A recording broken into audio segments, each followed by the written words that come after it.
A young man tightly ties his right arm with the remains of a torn blue piece of fabric.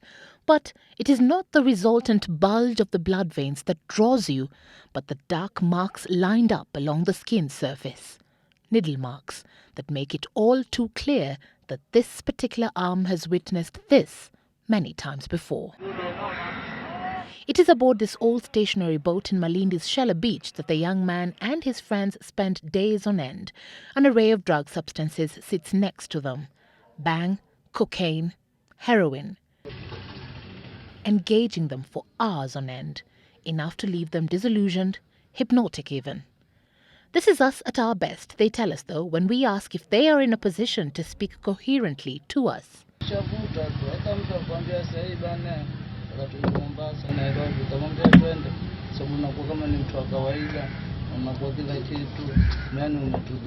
Leo unaanza kuvuta sigara, kesho bangi, kesho kutwa, naanzia hivyo mara paka unavuta unga. They each have a story about how they were drawn into the world of drugs and substance abuse. Anaweza nikaiuza mimi kwa shilingi kwa mgeni nikapata paka 500. This man, for example, tells how he sold such handmade shell necklaces and boats to earn a living until a friend approached him with a more lucrative business idea. Mambo ya unga, haya madawa kulevya haya nilikuwa siyajui. Lakini nikapata rafiki ambaye yeye alikuwa ndio biashara yake.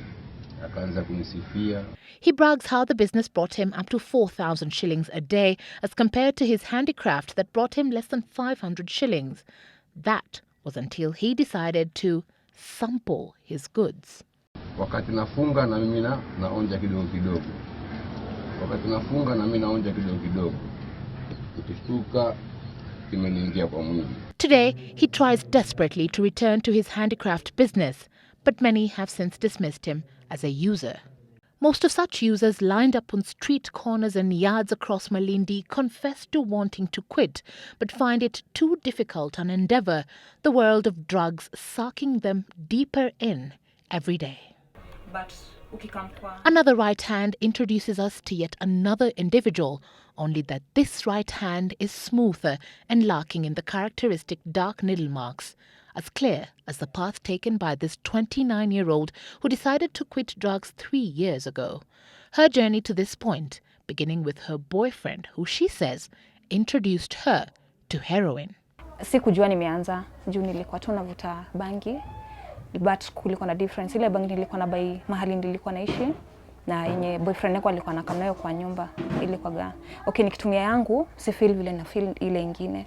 So after some time ndio nikalan kuna kitu hiyo mix nayo. Ndio sana nikajua ni dawa. Yeah, na hakuna kitu ningedo, already nilikuwa ndani.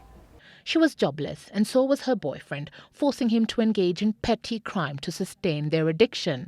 It was only after she fell pregnant that she and her boyfriend decided to quit, a path they reluctantly took at first, forced by the doctor, but which today she remains glad to have taken. Inakuwa ndani yako, change ni wewe. Cause mimi nilikuwa nataka kuchange seriously, na venye nililana tumia dawa, sikuwa okay, nilifeel vibaya.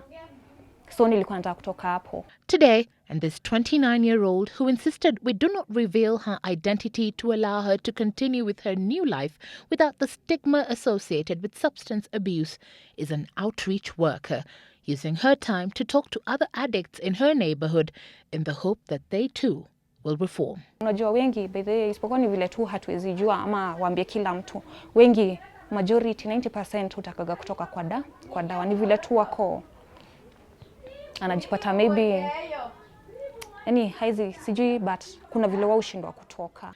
The challenge of rising above the influence, that which millions continue to fight, even as millions more continue to get sucked in.